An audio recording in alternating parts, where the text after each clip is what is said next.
এটা আমি কি শুনছি, আহলে হাদিসের মহিলা শায়েখও আছে।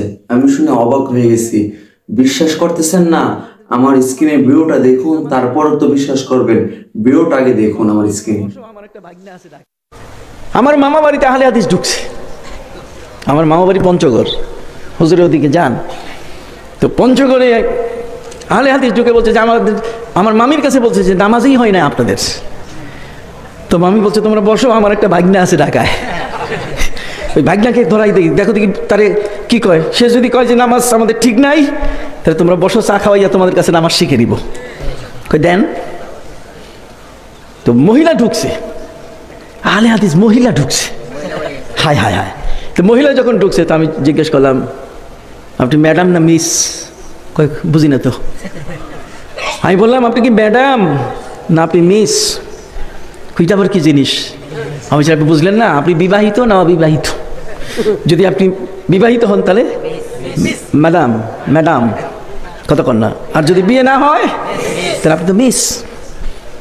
আমি ম্যাডাম না মিস জিজ্ঞেস করছি, খবর নেই। তাই বলছি যে আমার মামা বাড়ি আপনারা আসছেন, চা খাইছেন? এখন চা দেয় নাই, মাসলা নিয়ে আপনার সাথে কথাবার্তা হলে পরে তারপর চা খাওয়াবে বলছে। তা আমি বললাম যে কি আপনারা এই যে বলছেন তাদের নামাজ হয় না, এটা কোন কিতাব দিয়ে বলতেছেন? এটা বুখারী শরীফ দিয়ে বলতেছে। বুঝেন নাই কি দিয়ে বলতেছে? বুখারী। তাই বললাম থ্যাংক ইউ।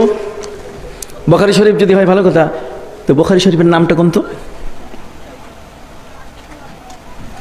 একজন কাউকে চল এখানে আর দরকার নাই, অন্য জায়গায় যাই, আমি শুনতেছি। ইমাম বুখারীর নাম, তার সহিহ বুখারীর নাম জানতে চাইছি, পারে না। আমি জিজ্ঞেস করলাম যে সহিহ বুখারী যিনি লিখছেন তার নামটা কি? কথা বললাম একটা হচ্ছে বুখারী শরীফের নাম কি, আরেকটা যিনি লিখছেন তার নাম কি?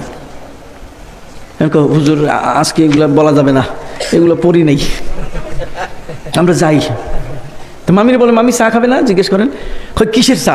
পালন শুরু করছে। ইমাম বুখারীর বুখারী শরীফের নাম হলো আল জামিউ সাহিহুল মুসনাদুল মুখতাসার মিন আইয়ামি রাসূলিল্লাহি সাল্লাল্লাহু আলাইহি ওয়াসাল্লাম মিন সুনানিহি ওয়া আইয়ামি।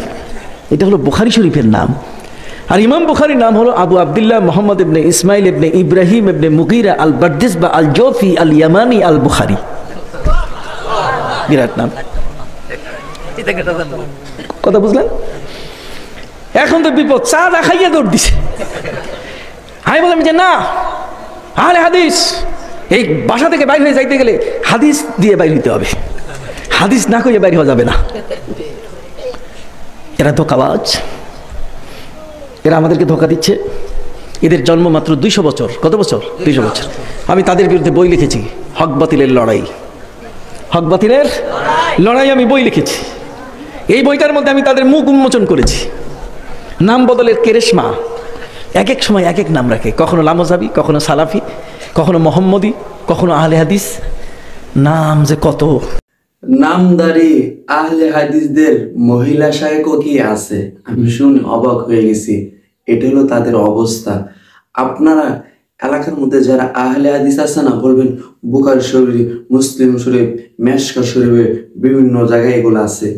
পরে পড়াশোনা না আর ব্যবহার, ওই সময় মাথাটা নষ্ট হয়ে যায়।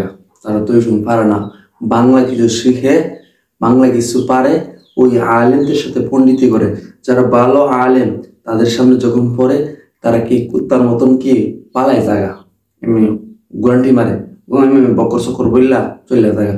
এই ভিডিওটা কিন্তু প্রমাণ। এই হুজুর যখন ধরছে আল হাদিসের মহিলাকে, ওই সময় দেখছেন না মহিলাকে কি শুরু করছে, হুজুর যা কিছু বলছে তা আমি বলতেছি। এই জন্য বলতে চাই, যারা নামদারি আহলে হাদিস আছেন, আহলে হাদিস দাবি করবেন, এটা ভুল। কারণ কি, যারা হাদিসকে ভুল করে পরিপূর্ণভাবে, তাদেরকে ওকে বলবে আহলে হাদিস। তোমরা তো পরিপূর্ণভাবে আহলে হাদিস হইতে পারো না। এই জন্য বলতে চাই, আহলে হাদিস দাবি করো, শয়তানের দল দাবি করলে এটা জাতি মেনে নিতে পারে, কিন্তু আহলে হাদিস দাবি করলে এটা জাতি মেনে নিবে না।